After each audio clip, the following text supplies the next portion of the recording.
Dear students, आप देख रहे हैं इंग्लिश का model set number 2, model paper number 2। इससे पहले मॉडल 1 जो है मैंने कराया था। अगर मॉडल पेपर 1 जिस विद्यार्थी ने देख लिया है उसकी तो 40 से 50% की तैयारी हो चुकी है। यानी 50 नंबर का वो क्वेश्चन वहाँ से कर सकता है अप्रोक्सीमेटली। अगर ये वीडियो देखते हो तो और अच्छा क्वेश्चन आपका जो है हो जाएगा। तो चलिए इस वीडियो को समझते हैं और इसमें कौन कौन से क्वेश्चन इंपॉर्टेंट बताए गए हैं और क्या उसका आंसर होगा। तो यहाँ सबसे पहला क्वेश्चन जो है, हु वाज इनेसियस इग्नेसियस।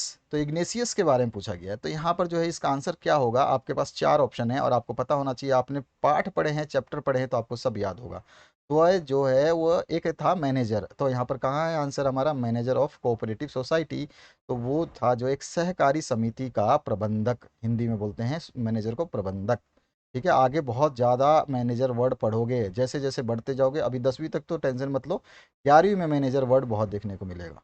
इसके बाद आते हैं नेक्स्ट क्वेश्चन की तरफ। नेक्स्ट क्वेश्चन में पूछा गया, who was Tilly how was Tilly forward. तो टिली को कैसे आगाह किया गया। तो यहाँ पर जो है मतलब पूछना चाहिए था क्यों कहा गया है। तो वाई वॉज टिली फोरवांड। तो यहाँ पर जो आंसर हो जाए, because of her geography lesson, यानी कि उसके भूगोल के पाठ के कारण जो है उसको आगाह किया गया। तो फर्स्ट ऑप्शन यहाँ पे करेक्ट हो जाएगा। तीसरा क्वेश्चन जो है, हुआ संजीव। संजीव कौन था ये आपको बताना है। तो संजीव जो था वो कौन था, आपको अच्छे तरह से पता है। तो वो था एक पुलिसमैन।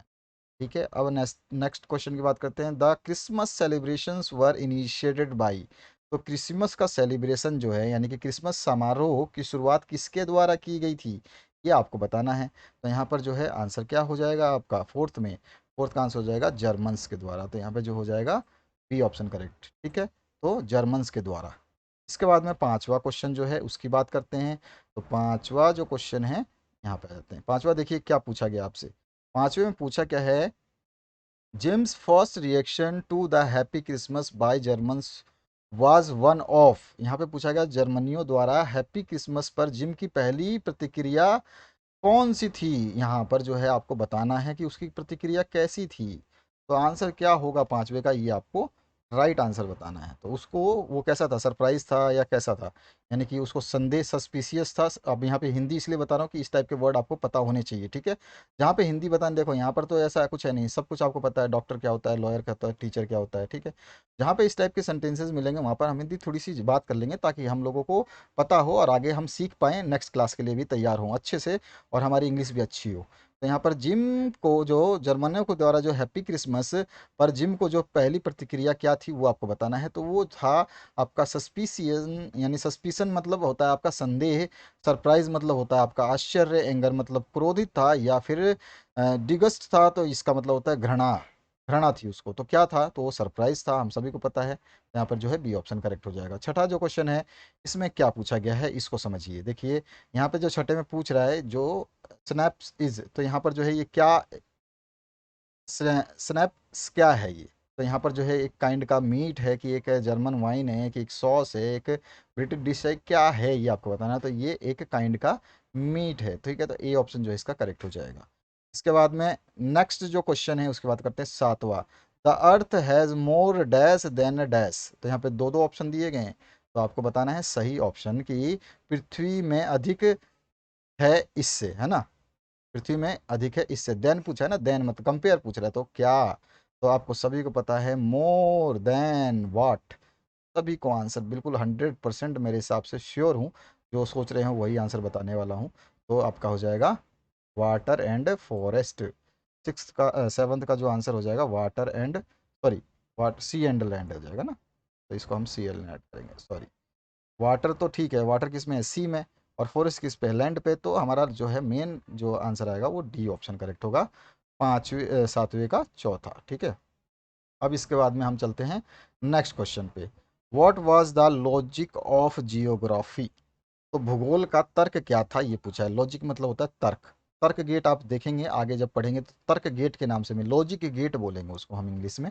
वो चीज़ें हम बाद में पढ़ेंगे। तो आठवां जो क्वेश्चन है इसमें आपसे पूछा गया, चार यहाँ पे ऑप्शंस आपके सामने हैं और आठवें का आंसर बिल्कुल आप जो करेक्ट सोच रहे हैं वही है, land and water attract man. ठीक है, तो यहाँ पे आपका जो है land and water attract man. तो यहाँ पे क्या हो जाएगा, सिंपल सा, कि भूमि और पानी ने मनुष्य को आकर्षित किया। तो भूगोल का तर्क ये है। तो यहाँ पर जो है आपका फर्स्ट ऑप्शन करेक्ट हो जाएगा।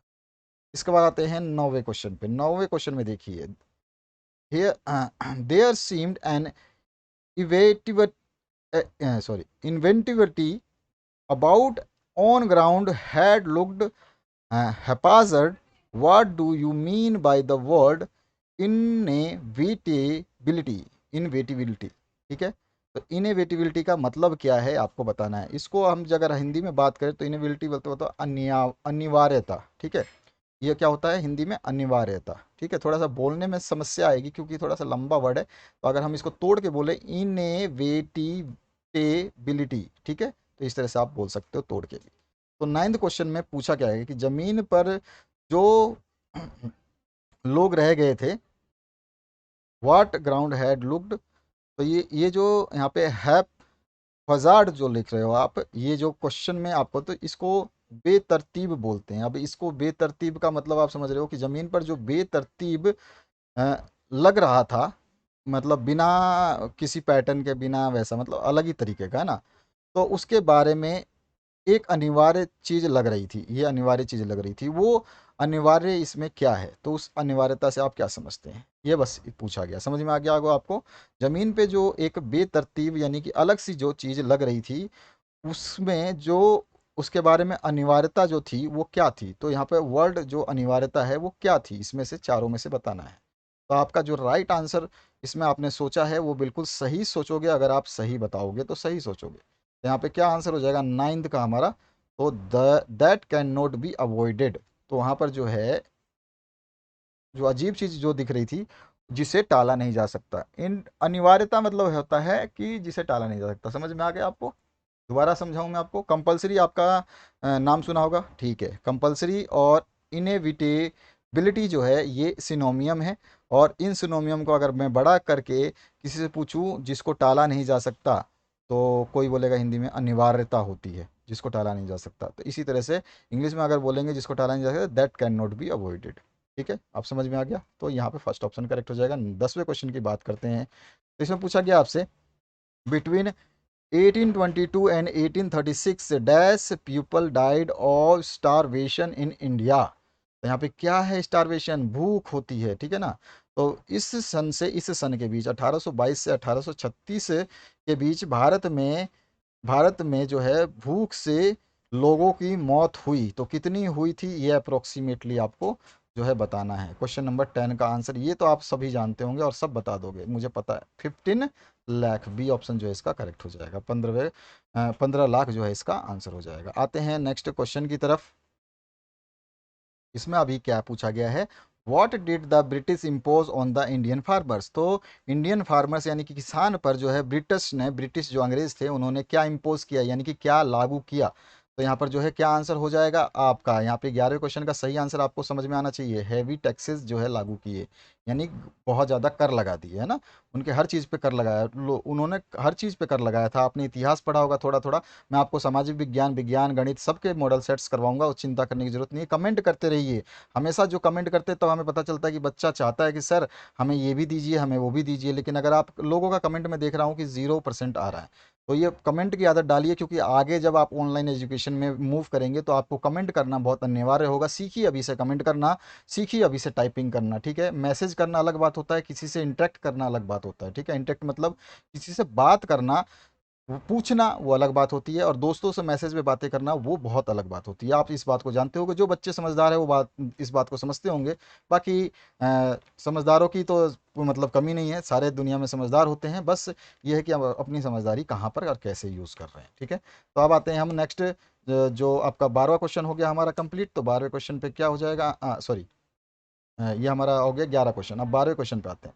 12वें क्वेश्चन में, what was the value of British goods exported to India in 1829। 1829 में यानी 1829 में जो माल ब्रिटिश ने एक्सपोर्ट किया था, इंपोर्ट मतलब मंगाना होता है और एक्सपोर्ट मतलब बाहर भेजना होता है, तो एक्सपोर्ट किया इन्होंने, बाहर भेजा।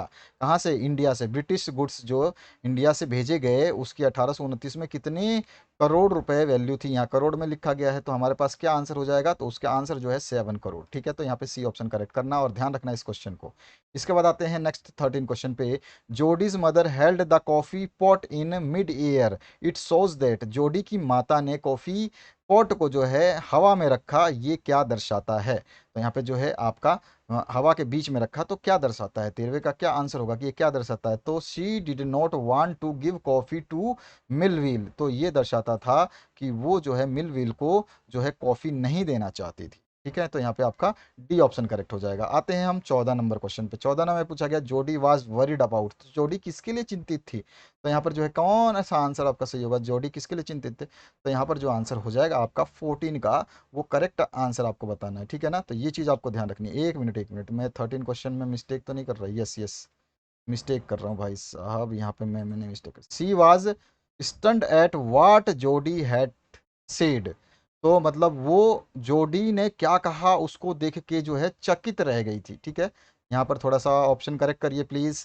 मैं सॉरी चाहता हूँ, कि क्षमा चाहता हूँ कि मैंने गलती से यहाँ पे बता दी। ठीक है, ये वाला तो यहाँ पे कौन सा आंसर होगा? Jody's mother held the coffee pot in mid air, it shows that, जो जोडी ने जो है अचानक से, जो जैसे कि हम नहीं कुछ लेके खड़े हो जाते हैं, तो इस तरह से उसने जो है मिड ईयर में कॉफ़ी पॉट को क्यों रखा? तो she was stunned at what जोडी हैड सेड, तो जोडी ने क्या कहा उसको सुन करके वो आश्चर्यचकित रह गई थी।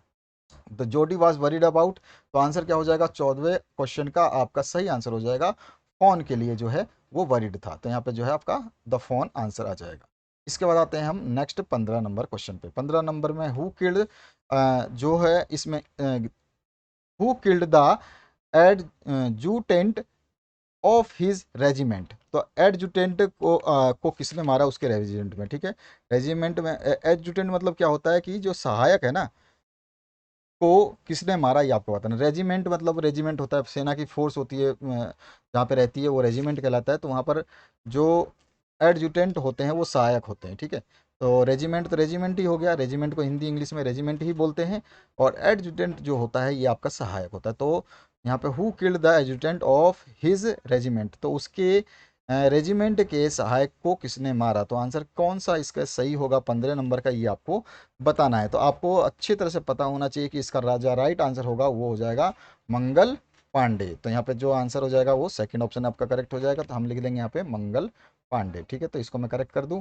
अगला जो क्वेश्चन है इसमें देखिए, Bipin Babu don't want to visit mister Mukherjee's because, तो बिपिन बाबू जो है मुखर्जी से मिलने नहीं जाना चाहते थे क्योंकि, तो यहाँ पे क्या आंसर हम देंगे? विपिन बाबू क्यों नहीं मिलना जाना चाहते थे? 16वें का जो राइट आंसर आप बताओगे वो बिल्कुल सही होना चाहिए। आपने सोच लिया, मैं बता दूं अब, तो इसका जो राइट आंसर हो जाएगा यहाँ पर Mukherjee would conclude he was going nuts, तो यहाँ पर जो है मुखर्जी के जो मुखर्जी ने निष्कर्ष निकाला कि वे पागल हो रहे हैं। ठीक है ना, इसलिए जो है वो नहीं जाना चाहता। तो Vipin Babu don't want to visit Mukherjee because वो, उन्होंने जो निष्कर्ष निकाला कि Mukherjee would conclude he was going nuts, तो मुखर्जी ने कंक्लूड निकाला था या निष्कर्ष निकाला था कि वो पागल हो रहे हैं, तो इसलिए वो नहीं जाना चाहते थे। तो यहाँ पे सी ऑप्शन आपका करेक्ट हो जाएगा। अब आते हैं नेक्स्ट क्वेश्चन की तरफ। अब यहाँ पे जो आपको दिया गया एक पैसेज पैराग्राफ छोटा सा, इसको पढ़ना है और पढ़ने के बाद में आपको आंसर देना है। तो पहले तो इसको पढ़िए और मैं भी पढ़ के आपको बताता हूँ। तो आपने पॉज करके तो पढ़ ही लिया होगा, चलिए मैं बता देता हूँ। डोरसेट ही स्माइल्ड, तो डोरसेट वह मुस्कुराया। आई नो दिस प्लेस, मैं इस जगह को जानता हूँ। I know it very well, मैं इसे बहुत अच्छी तरह से जानता हूँ। We share my rum ration and his excellent sauce, हमने अपना रम राशन और जो है उसका बहुत उत्कृष्ट सॉस जो है, एक्सीलेंट मतलब उत्कृष्ट बहुत बढ़िया वाला सॉस जो है साझा किया था। यहाँ पे शेयर्ड लिखा हुआ है। ठीक है, एंड वी टॉक्ड, और हमने बात की कोनी, कोनी से, है ना। तो हमने कैसे बात की? तो यहाँ पर पूछा गया कि हमने कैसे बात की, तो he spoke almost perfect English, तो उसने जो बात की लगभग पूर्ण अंग्रेजी जो है अंग्रेजी में बात की, मतलब अच्छी तरह से उसने इंग्लिश में बात की। और but it turn out that he had never set foot in Dorset, अब यहाँ पर जो है उसने अंग्रेजी में तो बात की, लेकिन यह पता चला कि उसने कभी डोरसेट में कदम ही नहीं रखा। Never even being to England, और ना ही कभी ये इंग्लैंड गया। ठीक है, तो ये पैसेज था आपका। अब समझ में आ गया होगा कि ये पैसेज कहाँ से है और कैसे है। तो पहला जो इसमें 17 नंबर क्वेश्चन है, who was it that smiled, तो यहाँ पे क्या पूछा गया ये देखिए ध्यान से, कि वह कौन था जो मुस्कुराया।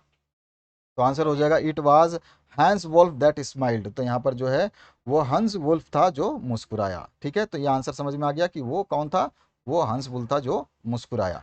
अब इसके बाद में how did he know Dorset, तो वो जो है डोरसेट को कैसे जानता था, तो क्या आंसर हो जाएगा, ही had read about Dorset in Hardy's novel, तो उसने जो है डोरसेट को हार्डी के नॉवेल मतलब उपवास उपन्यासों में जो है पढ़ा था। ठीक है, अब इसके बाद आते हैं नेक्स्ट क्वेश्चन की तरफ। हु इज कॉनी, अब कॉनी इज जिम्स वाइफ, कौन थी वो, कि कॉनी जो है जिम्स की वाइफ थी। इसके बाद आते हैं नेक्स्ट, जो है इसमें पूछा गया find A phrase in the passage which means so happened, so happened मतलब वो हो चुका, मतलब इस तरह से हो चुका। टर्नड आउट जो है इसको हम इंग्लिश में सेम वर्ड जो है पैसेज में से निकाल सकते हैं। टर्नड आउट जो है आप निकाल, देखो जो भी आप करते हो तो वो चीज़ आपको समझ, तो इस पैसेज को अगर आप ध्यान से पूरा पढ़ते हो तो आप देखोगे कि यहाँ पर जो है टर्नड आउट का पैसेज जो है आपको देखेगा लास्ट के। ठीक है, ये रहा। तो इस तरह से आपका जो है ये सॉल्यूशन। ठीक है, आगे बढ़ते हैं और सॉल्यूशन की तरफ। Fill in the blanks, options दिए गए हैं। तो Radha is putting her books dash her bag, तो अपने बैग में रख रही है तो इनटू द बैग, तो यहाँ पे क्या आ जाएगा आपका इनटू आ जाएगा। ठीक है, तो यहाँ पे इनटू भर दोगे। इसके बाद जो है नेक्स्ट आपसे क्या पूछा गया है वो देखिए।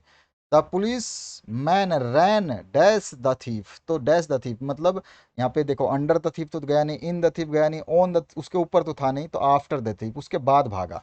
पुलिसमैन जब पहले चोर भागा तब जो है पुलिस वाला भागा। अगला जो है क्या बोल सकते हैं, Gopal is playing dash the ground, तो आपको आफ्टर द ग्राउंड तो होता नहीं है, ग्राउंड ऑन द ग्राउंड नहीं होता है, ऑन द ग्राउंड आप स्टैंड नॉट प्लेइंग है ना, प्लेइंग स्टैंड हो सकता है कि आप on the ground play stand हो, लेकिन प्ले कर रहे हो तो आप इन द ग्राउंड प्ले कर रहे हो, पूरे जमीन पे कर रहे हो, अंडर द ग्राउंड नहीं होगा, तो यहाँ पे आपका इन आ जाएगा। इसके बाद जो है नेक्स्ट आपका join the sentence using either और जो है ये वाला वर्ड जो है यूज करके आपको ज्वाइन करना है। You will get a bat, you will get a bat, तो आपसे दो सॉरी बॉल, तो आपसे इधर और जोड़ करके, तो इधर you will get a bat और ए बॉल। समझ में आ गया होगा, बहुत अच्छा लैंग्वेज है और बहुत अच्छा सॉफ्ट। इसमें क्या पूछा गया है, पहले क्या बोल रहा है कि आपको एक बल्ला मिलेगा और आपको एक गेंद मिलेगी। ठीक है, आपको एक बल्ला मिलेगा और आपको एक गेंद मिलेगी। अब यहाँ पे इधर और से जोड़ा है तो यहाँ पर हमने क्या लिख दिया, या तो आपको बल्ला मिलेगा या आपको गेंद मिलेगी। समझ में आया आपको। अब देखिए छठा question, you are going to Jaipur, I am going to Jaipur, तो अब यहाँ पे क्या बोल रहा है कि आप जयपुर जा रहे हो, मैं जयपुर जा रहा हूँ। अब यहाँ पर जो है इधर और नोर से जोड़ते हैं, और से जोड़ते हैं, तो इधर you are going to Jaipur और I am going to Jaipur, तो यहाँ पर जो है क्या हो जाएगा, या तो आप जयपुर जा रहे हैं या मैं जयपुर जा रहा हूँ। ठीक है, अब इसके बाद में है आपका I will go to play, I will stay at home, तो यहाँ क्या पूछा गया, मैं खेलने जाऊंगा या मैं घर पे रहूंगा। तो अब यहाँ पर इसको इधर और से जोड़ेंगे तो क्या बनेगा, तो यहाँ जो बनेगा हमारा आंसर हम देखते हैं, चलिए स्टार्ट करते हैं। इधर I will go to play और स्टे एट होम, तो यहाँ पे बोल रहा है कि या तो मैं खेलने जाऊंगा या घर पर रहूंगा। इसके बाद में रमेश इज इंटेलिजेंट, ठीक है, his friend are intelligent, his friends are intelligent. ठीक है, तो अब देखिए हम इसको कर लेते हैं। यहाँ पे पहला बोला क्या गया है कि रमेश बुद्धिमान है, ठीक है, Ramesh is intelligent, his friends are intelligent, तो उसके जो है रमेश के दोस्त भी या फिर उसके दोस्त भी बुद्धिमान है, उसके दोस्त बुद्धिमान है, भी नहीं है, टू नहीं लगाए तो उसके दोस्त बुद्धिमान है, तो इधर रमेश इज इंटेलिजेंट और हिज फ्रेंड आर इंटेलिजेंट, तो यहाँ पे आ जाएगा इधर, यानी कि या तो रमेश बुद्धिमान है या उसके मित्र जो है बुद्धिमान है, तो इस तरह से जो है इसका आंसर हो जाएगा। अब इसके बाद में आते हैं यहाँ पर जो वर्ड्स हैं मैच द अपोजिट वर्ड्स, तो अपोजिट बताना है। सैड का अपोजिट आपको सभी को पता है, सैड का क्या होता है, तो हैप्पी हो जाएगा, तो इसमें कोई ऐसा तो है नहीं कि आपको समझ में नहीं आएगा, तो यहाँ पे तो हैप्पी लिखा हुआ है, नाइन्थ का आंसर ये रखा। ठीक है, यहाँ पे नाइन्थ का आंसर लिखा गया, 9 नंबर का ये आंसर हो गया। इसके बाद में ओल्ड का आपको सभी को पता है कि इसका न्यू होता है, तो ओल्ड को न्यू से मिला देते हैं। ठीक है, इस तरह से। इसके बाद में डे का आपको सभी को पता है नाइट होता है, तो ये रहा 11th का आंसर, और रिच का पुअर होता है, तो ये रहा 12। तो ईजी है और आप सारे के सारे कर सकते हैं। थर्ड क्लास का जो है ये इसमें वर्ड बिल्कुल आप यूज़ कर सकते हैं, ये थर्ड क्लास के बच्चे से भी पूछोगे तो भी बता देगा, थर्ड फोर्थ फिफ्थ से पूछोगे तो आपको तो बिल्कुल आना ही चाहिए 100%। इसके बाद आते हैं नेक्स्ट आपका 13 नंबर क्वेश्चन पे। 13 नंबर क्वेश्चन में क्या पूछा गया है, why does Jodie want to bring the fawn home, तो जोडी जो है फ़ोन को घर क्यों लाना चाहता है, तो इसमें आंसर क्या हो जाएगा, Jodie wanted to bring the fawn home because he felt that they had killed the doe for their purpose, तो यहाँ पर जो है हम क्या, जोडी फ़ोन को घर लाना चाहता था क्योंकि उसे लगा, बिकॉज़ क्योंकि उसे फेल्ट लगा ना, तो उसको ऐसा लगा कि उन्होंने अपने उद्देश्य के लिए, हैं, पर्पज़ पर्पज़ मतलब उद्देश्य, दे किल्ड द डो, तो यहाँ पर जो है उसने डो को मार डाला था। उन्होंने अपनी परचेज पर वो पर्पज़ मतलब उद्देश्य के लिए जो है डो को मार डाला था। एंड और the phone had been opened for no fault of his own. Open मतलब होता है अनाथ, ठीक है। तो यहाँ पर जो है ऑर्फन भी बोलते हैं हम इसको, ठीक है। अपनी मर्जी से थोड़ा सा आप जैसे ट्रांसलेट करना चाहें आप कर सकते हैं कि आप क्या बोलना चाहते हैं, जैसे याद हो वैसे याद कीजिए। जरूरी नहीं है कि मैं जैसे बोलूँगा आप वैसे याद कीजिए। हैं, ऑर्फन भी होता है, ऑफंड भी होता है, ऑरफैंड भी होता है, ठीक है, बहुत सारे वर्ड्स होते हैं। और फ़ोन को बिना किसी कारण के जो है अनाथ होना पड़ेगा, ठीक है। Orphan for no fault of his own, ठीक है। तो जो है फ़ोन को जो है बिना किसी कारण के जो है अनाथ हो ना पड़ेगा या हो जाएगा। He kept thinking about the hungry, ठीक है। तो वो जो है उसको क्या मतलब महसूस कर रहा था कि वह भूखे और डरे हुए, हंग्री एंड स्केर्ड फ़ोन, वो जो है केप्ट थिंकिंग, वो जो है भूखे और डरे हुए फ़ोन के बारे में सोचता रहा। he felt that it was their responsibility to take care of the phone। तो उसने क्या है या फिर उसने जो है समझा कि महसूस किया कि फ़ोन की देखभाल करना उनकी ही जिम्मेदारी थी, ठीक है। तो इसलिए जो है जोडी जो है उसको ब्रिंग करना चाहता था फ़ोन को होम पे। आ गया समझ में आंसर। आते हैं 14 नंबर पे। 14 नंबर में हाउ डिड जोडी look after phone after the accepted the responsibility for doing this. तो यहाँ पर जो है हम क्या पूछा गया है, देखो, ऐसा करने की जिम्मेदारी स्वीकार करने के बाद जोडी ने फ़ोन की देखभाल कैसे की। तो जो आपसे पूछा गया, हाउ डिड जोडी look after phone after the accepted the responsibility for doing this. तो ऐसा, डूइंग दिस मतलब ऐसा करने की जिम्मेदारी स्वीकार करना, रिस्पॉन्सिबिलिटी एक्सेप्टेड स्वीकार करने के बाद जो है आफ्टर जो है जोडी लुक द फोन। तो यहाँ पे हाउ डिड यानी कि जोडी ने फ़ोन की देखभाल जो है वो कैसे की आपको बताना है। तो यहाँ पे जोडी look after the phone is best possible way after he took its responsibility. तो जोडी ने फ़ोन की जिम्मेदारी लेने के बाद उसकी देखभाल जो है बेहतरीन तरीके से की, ठीक है।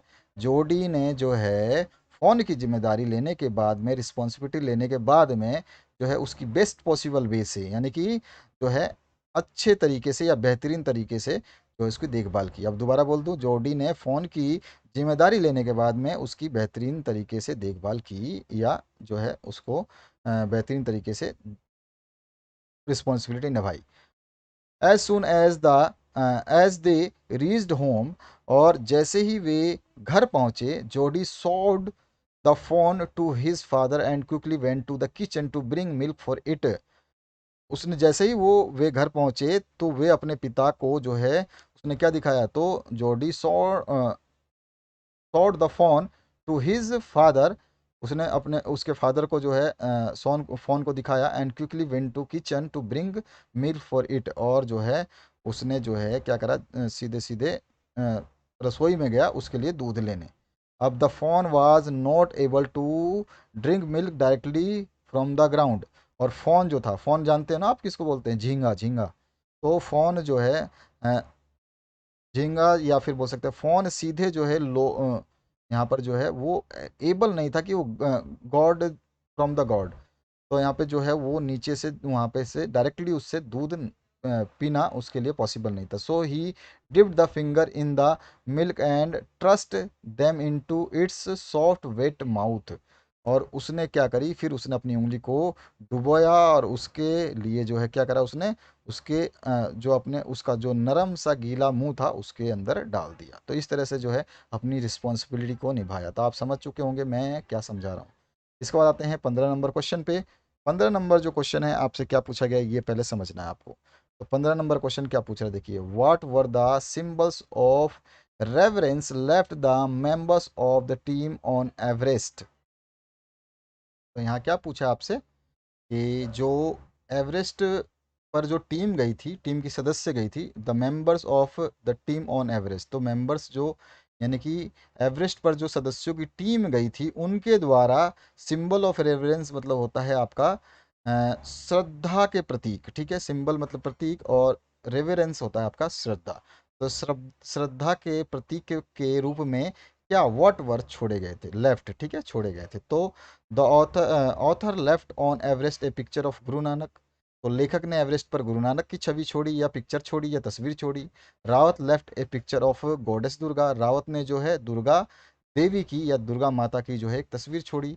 और Durgi left a relic of Buddha. तो जिसने पू दुर्गी ने बुद्ध के जो है वहाँ पर जो है रेलिक यानी कि होता है अवशेष, ठीक है, तो ये अवशेष छोड़े। और उसके बाद में Edmund Hillary being a Christmas board a cross under the rock. तो जो एडमंड हिलेरी जो एक ईसाई थी होने के कारण उसने चट्टान के नीचे एक क्रॉस को दफन किया। बर्ड मतलब दफन करना, ठीक है, तो बर्ड ध्यान रखना, ठीक है। इसके बाद में जो है उसने दफन किया अंडर द रॉक्स, है ना, वही चट्टान के नीचे, आप बोल सकते हो पत्थर के नीचे। और all these were symbols of reverence of God. और ये सभी जो है ईश्वर के प्रति श्रद्धा के प्रतीक थे। तो ये सारे के सारे सिंबल्स छोड़े गए थे। तो ये आप आंसर दे सकते हो। अगला जो क्वेश्चन है, why did Vipin Babu change his mind about meeting Chunnilal. तो चुन्नीलाल से मिलने के बारे में विपिन बाबू ने अपना विचार क्यों बदला। What was the result of this meeting. और जो है इस बैठक का या उस मुलाकात का क्या परिणाम था। तो Vipin Babu change his mind about meeting Chunni Lal, believing that he might remember something about 58 trip as there was no harm in asking him. तो यहाँ पे चुन्नी लाल से मिलने के बारे में विपिन बाबू ने अपना विचार विचार जो है बदल दिया था, कि वह जो है शायद 98वीं यात्रा के बारे में कुछ याद रखें, क्योंकि उसमें कोई नुकसान उनको नहीं महसूस हुआ था, ठीक है, नो हार्म। अब इसके बाद में बैठक, the result of the meeting was that Chunni Lal confirmed his visit to Ranchi, which left Vipin Babu more baffled and made him consult a specialist. जो है बैठक का परिणाम हुआ कि चुन्नी लाल ने रांची की अपनी यात्रा जो है सुनिश्चित की, पुष्टि मतलब कंफर्म की, है ना, सुनिश्चित मतलब कंफर्म की, या सुनिश्चित की। और जिसमें जो है विपिन बाबू और उस को और अधिक जो है मतलब उसको बैफल्ड मतलब होता है चकित कर दिया। उसने जो है विपिन बाबू को और ज़्यादा चकित कर दिया, ठीक है। और उन्होंने जो है made him consult a specialist, और उन्होंने जो है एक विशेषज्ञ से परामर्श लेने के लिए भी कहा। तो ये चीज़ जो है उस मीटिंग में हुई, ठीक है। आगे बढ़ते हैं 17 नंबर क्वेश्चन पे। How did two dogs of Galle behave before tsunami. तो सुनामी आने से पहले दो डॉग्स ने गैले मतलब उस जगह पे उन्होंने सुनामी के मतलब आने से पहले कैसा बिहेव किया, कैसा उनका व्यवहार था। On the day when the tsunami hits the courts, the two dog in Gale refused to go their daily run on the beach, for which they were usually excited and most probably saved their own life। तो यहाँ पर जो जिस दिन tsunami तट से टकराई, तो वहाँ पर जो गैले जगह थी वहाँ पे दोनों कुत्ते कुत्ते जो हमेशा उस तट पे जाने के लिए तैयार रहते थे, एक्साइटेड रहते थे। आमतौर पर वो एक्साइट रहते थे और जो है कि मतलब तैयार रहते थे। उस दिन वहाँ पर उन्होंने दौड़ने से या जाने से जो है इनकार कर दिया था। और यही कारण है कि संभवतः उसने जो है probably saved their owners life.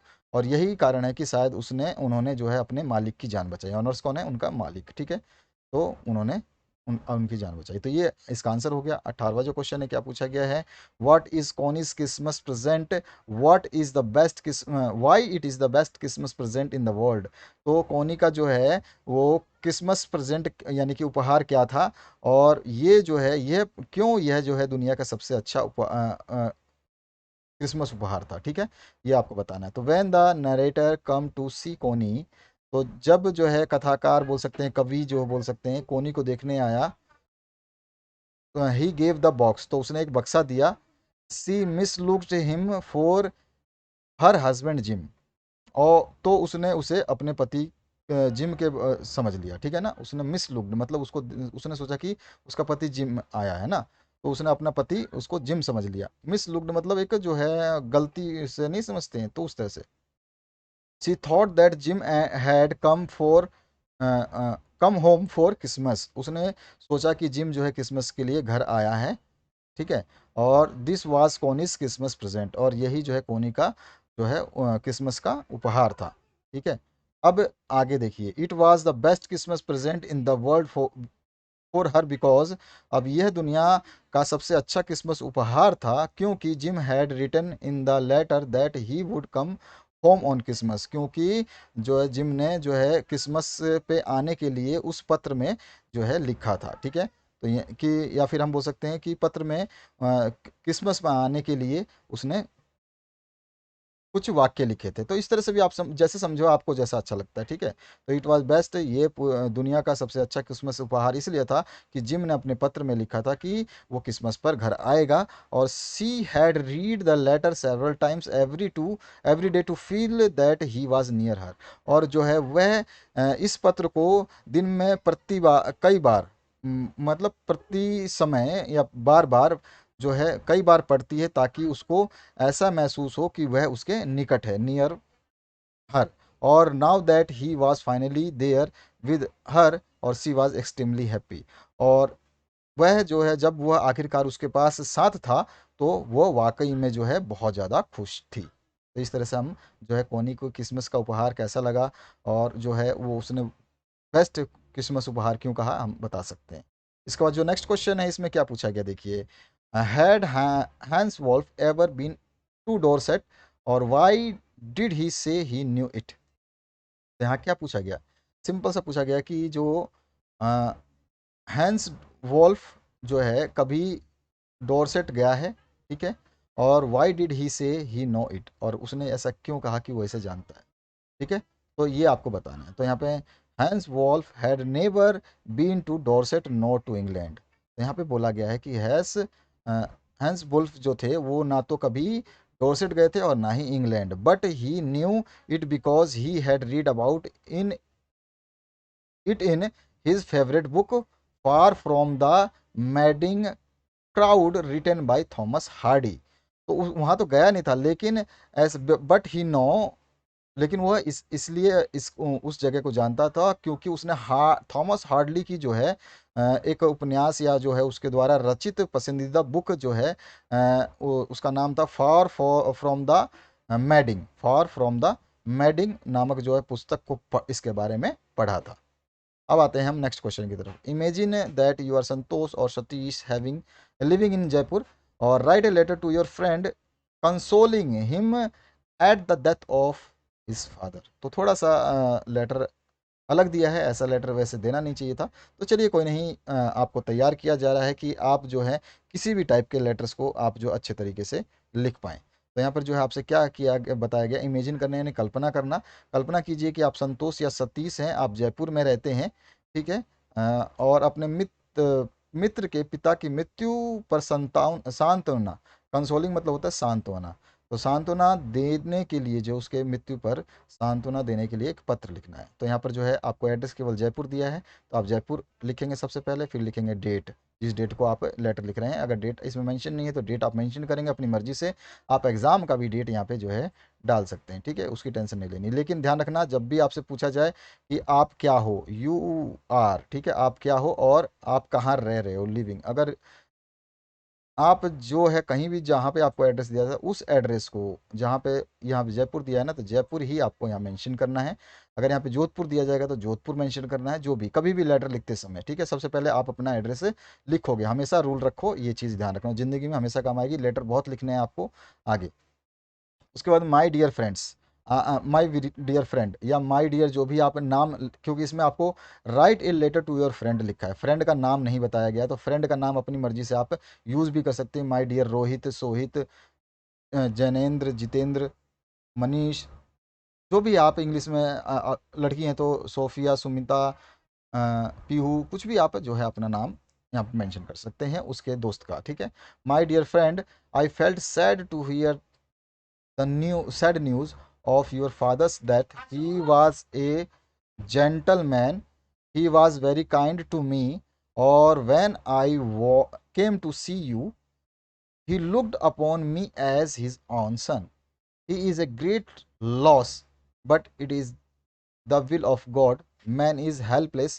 We must bear it. Please don't take it to heart. Console your younger brother and sister. तो जैसे आप अपने दोस्त को अगर पत्र लिखते हैं तो उसमें सांत्वना भरी बातें ही केवल आएंगी, ये नहीं कि मेरे का ये हुआ वो हुआ, आप कोई चीज़ इसमें नहीं लिखेंगे। तो इसमें जो वर्ड्स हैं उनको इसी तरह से आपको लिखना होगा। तो यहाँ पे I felt sad to hear the sad news of your father's death. तो आपके पिता की मृत्यु के बारे में जानकर या उनके खबर सुनकर जो है मुझे काफ़ी दुखद महसूस हो रहा है या हुआ। ही वॉज ए जेंटलमैन, वह एक सज्जन व्यक्ति थे या अच्छे व्यक्ति थे। He was very kind to me, और वो हमेशा मेरे पर जो है मेहरबान रहते थे या मेरे प्रति दयालु रहते थे। When I came to see you, जब मैं तुमसे मिलने आया था, he looked upon me as his own son, उन्होंने मुझे ऐसे देखा जैसे कि मैं उनका बेटा हूँ, या फिर उन्होंने मैं अपने बेटे के रूप में ही मुझे देखा। It is a great loss, यह एक बहुत बड़ी क्षति है या बहुत बड़ा नुकसान है। But it is the will of God, पर यह ईश्वर की इच्छा है। मैन इज़ हेल्पलेस, मनुष्य जो असहाय है।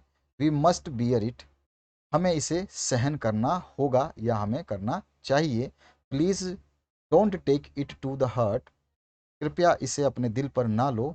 Console your brother, younger brother and sister, और अपने छोटे भाई और बहनों को सांत्वना दो। May his soul rest in peace, उनकी आत्मा को शांति मिले।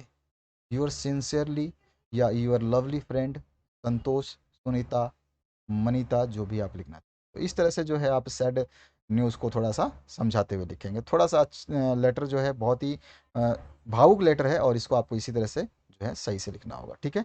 तो आप देख सकते हो कोई भी वर्ड जो है ऐसा बड़ा नहीं है जिसको हार्ड बोलो आप और आपने ना पढ़ा हो कभी ज़िंदगी में। सारे वर्ड्स वही हैं जो आपने पढ़ा है। ठीक है। इसमें कंसोल जो वर्ड है, ये कंसोल आपको आपके यहाँ पर भी मिलता है। ठीक है। तो ये चीज़ आपको ध्यान रखनी है। बाकी आपका ऐसा कोई वर्ड नहीं, तो आसानी से आप लिख सकते हैं।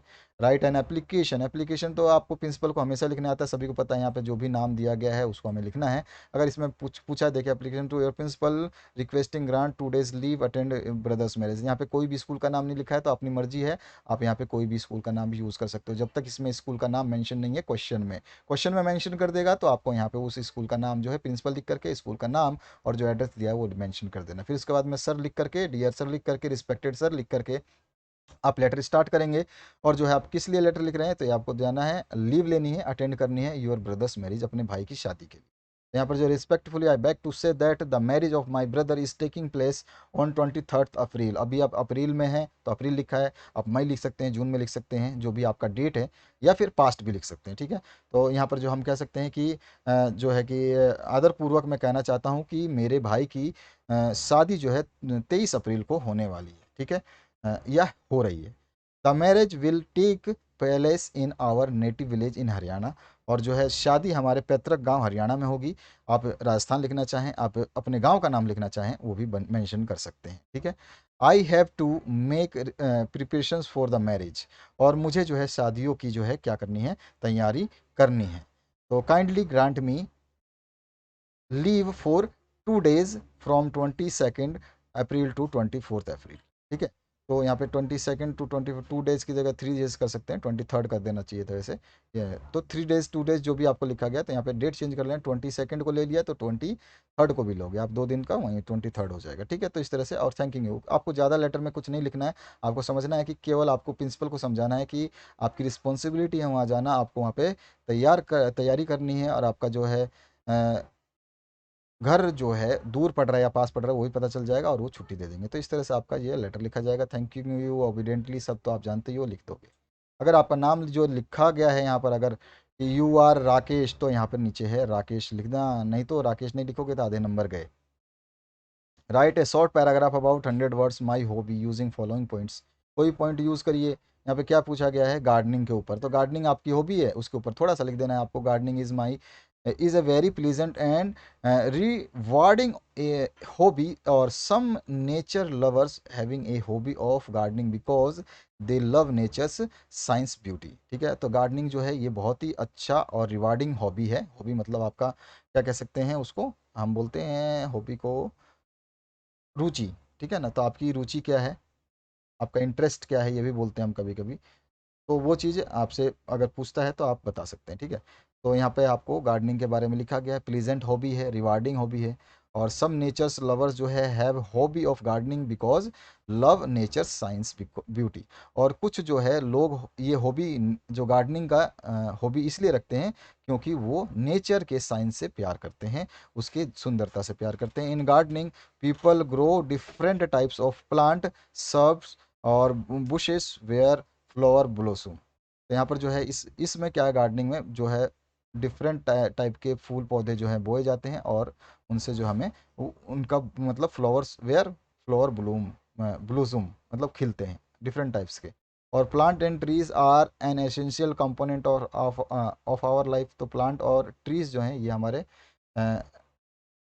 लाइफ के अंदर इम्पोर्टेंट, एसेंशियल मतलब इम्पोर्टेंट है ना, अच्छी चीज़ें, तो वो है कंपोनेंट है, एक पात्र है, तत्व है, इस तरह से बोल सकते हो। और भी आप अपनी मर्जी से चाहो तो उस तरीके से ही बोल सकते हो।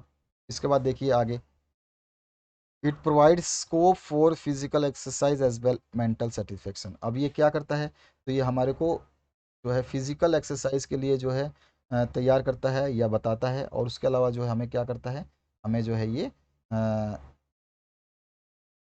मेंटल सेटिस्फेक्शन भी देता है, यानी कि मानसिक संतुष्टि भी देता है, प्रदान करता है। इस तरह से जो है हम चाहें जितने वर्ड्स को बना करके आसानी से जो चीज़ हम लिखना चाहें लिख सकते हैं। और भी मैं बता देता हूँ, समझा देता हूँ ताकि आपको दिक्कत ना आए।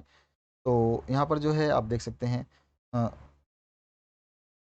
तो over pollution has damage the environment, through gardening we can reduce it some extent. तो यहाँ पे जो बोला गया है कि जो गार्डनिंग है ये ओवर पोल्यूशन जो है, ओवर पोल्यूशन के वजह से जो है ये सारा का सारा एनवायरनमेंट है जो जो डैमेज हो चुका है यानी ख़राब हो चुका है, उसका गार्डनिंग के थ्रू जो है हम थोड़ा बहुत कम ज़्यादा कर सकते हैं, यानी कम कर सकते हैं, एक्सटेंड कर सकते हैं, यानी कि कुछ हद तक का कम कर सकते हैं इस प्रदूषण को।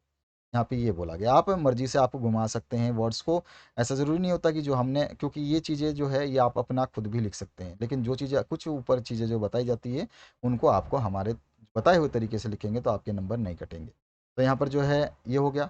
अब इसके बाद में है some sowing a seed to growing of the plant and its fruition are all a very pleasant experience. तो जो है कुछ लोग तो क्या है उसके सीड्स यानी कि जो है बीज वगैरह बिखेर करके प्लांट को ग्रो करते हैं, और जब उसका फल मिलता है तो वो इतना अच्छा लगता है कि क्या बताएं, है ना। और fresh fruits and vegetables shall be available at one's door step. और जो है फ्रेश फूल, और इसी वजह से जो है आपके फ्रेश फ्रूट्स जो है वेजिटेबल्स हमारे घर तक पहुंच पाते हैं। A sense of fulfilment and achievement. और जो है ये सेंस कैसा लगता है कि मतलब ये ऐसा लगता है कि वाह क्या चीज़ है, और क्या चीज़ मतलब हमें बहुत ही इस तरह से कह सकते हैं कि अच्छा लगता है। या फिर बोल सकते हैं एक एहसास होता है कि हमारे पास जो है अचीवमेंट, एक उपलब्धि मिली है, और फुलफिल मतलब हमारे को उपलब्धि, अचीवमेंट मतलब उपलब्धि, और फुलफिल मतलब हमारी ज़रूरत पूरी हुई है। ये सेंस ऑफ अचीवमेंट और फुलफिलमेंट मिलता है। और last but notes the least, मतलब ज़्यादा तो नहीं लिख सकते, अंतिम लेकिन लास्ट मतलब अंतिम लेकिन ख़त्म नहीं। A communication with the divine, the wonder wonder how a plant can grow out of a small seed, a miracle worthy of being watch and thought upon. तो यहाँ पे जो बोला गया है कि अगर हम मतलब ये सोचें या उसके बारे में ये समझें कि ये जो एक आश्चर्य की बात होती है, ठीक है, कि मतलब डिवाइन मतलब भगवान से रिलेटेड होती है ना, कि ये यहाँ पे एक आश्चर्य की बात है भगवान के साथ कि भगवान जो हैं वो क्या करते हैं, least communication with the divine, the wonder how a plant can grow out of a small seed. यानी कि एक छोटे से बीज से एक प्लांट जो बनता है उसके उसको देखना और उसके बारे में सोचना एक अपने आप में जो है वंडरफुल जो है मिरेकल है, चमत्कार है। ठीक है, इस तरह से हम लिख देंगे। यहाँ पर फिर आपका 23 नंबर जो क्वेश्चन है, यहाँ पे two friends going forest promise help each other. अच्छा, तो ये वाला आपको दिया गया है पोएम कौन सा, वो कहानी कौन सा, एक जंगल में दो दोस्त थे, भालू मिलता है और उसको तो एक जो है ज़मीन पे लेट जाता है, वो वाली कहानी है। तो वही वाली कहानी को हमने यहाँ लिखा, once two friends were walking through the forest, forest जंगल से जा रहे थे, they knew that anything dangerous can happen to them at any time in the forest, और वो जो है जानते थे कि उनके साथ कुछ भी कभी भी कैसे भी बुरा हो सकता है जंगल में। So they promise each other that they would remain united in any case of danger. तो उन्होंने जो अपने एक दूसरे से जो है क्या करा, प्रॉमिस किया कि वो किसी भी हालत में एक दूसरे का साथ नहीं छोड़ेंगे, यानी यूनाइटेड रहेंगे।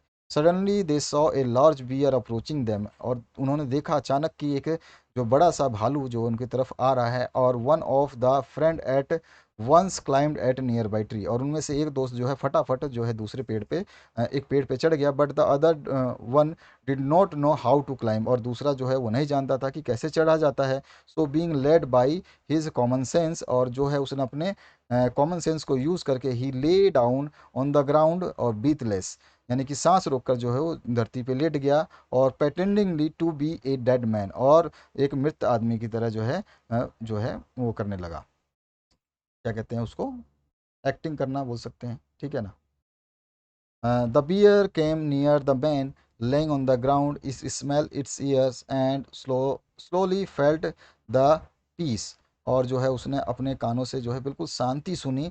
Because bear do not touch the dead creatures, जो बियर क्यों कि भाली जो है मरे हुए चीज़ों को नहीं छूते। Now the bear friend on the tree came down and ask his fair on the ground, sorry, ask his friend on the ground. जब वो उसका दोस्त, मतलब अब जो है उसका दोस्त ट्री से जो है यानी कि पेड़ से जो नीचे आया, और अपने दोस्त के से आस्क मतलब पूछा, friend what did the bear tell you in your ears, तुम्हारे कान में जो है उसने क्या कहा। तो द अदर फ्रेंड रिप्लाइड, जो दूसरे दोस्त ने कहा, the bear advise me not to believe false friend, जो है कि धूर्त या झूठे दोस्तों पर जो है विश्वास मत करो। मोरल ये है कि true friend is the one who always supports and stand by you in any situation. और 24 नंबर जो क्वेश्चन है, आप जो है डॉक्टर विजेंद्र हो, प्रिंसिपल हो गवर्नमेंट लालपुर के झुंझुनू के senior government senior secondary school है। Write and notice informing about the Diwali holiday. तो दिवाली हॉलीडे के लिए जो है, अगर आप मान लो प्रिंसिपल हो अपने स्कूल के, तो आप अगर प्रिंसिपल होते तो आप एक नोटिस देते दिवाली के लिए। वो कैसे देते, बस वो चीज़ आपको यहाँ बतानी है। तो नोटिस लिखा ही रहता, और किसके लिए नोटिस है उसका नाम लिख देंगे, दिवाली हॉलीडे के लिए, होली हॉलीडे के लिए, क्रिसमस के लिए, दशहरा के लिए, जो भी है। हम लिखेंगे सबसे पहले डियर स्टूडेंट्स, या अगर मैं प्रिंसिपल हूँ तो मैं स्टूडेंट्स को लिखूंगा। तो school holidays are starting for Diwali, यानी कि दिवाली को लेकर के जो छुट्टियां शुरू हो गई हैं। और may this Diwali bring a prosperous life and brighten your life with good things, और जो है ये दिवाली एक समृद्ध जीवन लाए और आपके जीवन को अच्छी चीज़ों से रोशन करे। I hope you will enjoy your holidays, और मुझे आशा है कि आप अपनी छुट्टियां जो है आनंदित करेंगे या मज़े में बिताएंगे, ठीक है। इस तरह से आप जो है मैसेज दे दोगे। नोट में कहीं लिखा होगा कि कब से कब तक छुट्टियां होती हैं, इसमें ज़रूरी नहीं है मेंशन, एक प्रिंसिपल जो है डेट ऐसे मेंशन नहीं करते हैं, प्रिंसिपल साइड में कहीं लिख देंगे, और जो है यहाँ पे भी लिख सकते हैं, ठीक है। नोट हॉलीडे शेड्यूल जो है 2 तारीख से 2/11/22 से 20/11/22 तक है। तो इस तरह से हमने कोई भी डेट, आप अपनी मर्जी से अपना डेट डाल दो, ये लिख दोगे। और नीचे प्रिंसिपल कौन है, उनका नाम जो यहाँ पे दिया गया है विजेंद्र है, तो विजेंद्र, डॉक्टर विजेंद्र लिखेंगे। प्रिंसिपल हैं तो प्रिंसिपल पहले लिखेंगे यहाँ पे प्रिंसिपल, फिर लिखेंगे डॉक्टर विजेंद्र, और उसके बाद में स्कूल का नाम भी दिया गया है, तो स्कूल का नाम जो है ये वाला उठा करके पूरा का पूरा एज इट इज़ नीचे डाल देंगे, ठीक है। तो यहाँ पे आप डाल दोगे, ठीक है। मैंने तो ऐसे ही डायरेक्ट लिख दिया, आप पूरा का पूरा डालो, government senior secondary school Lalpur Jhunjhunu, ठीक है। तो यहाँ पे रख दिया। तो ये था आपका पूरा सॉल्यूशन। आई होप कि आपको मज़ा आया होगा इस पूरे पेपर के सॉल्यूशन के साथ में। Thank you very much. अपने दोस्तों को शेयर करना ना भूलें। एक सेट ऑलरेडी मॉडल पेपर का मैंने करवा दिया है, उसको ज़रूर पढ़ें। हर चीज़ मैंने बहुत सावधानी से और लंबा वीडियो इसलिए बनाया ताकि आपको समझ में आए। जिन बच्चों को समझना है वो देखेंगे, जिस बच्चों को नहीं समझना है वो आगे स्किप करके अपने आंसर्स पढ़ लेंगे। Thank you very much. Have a good day.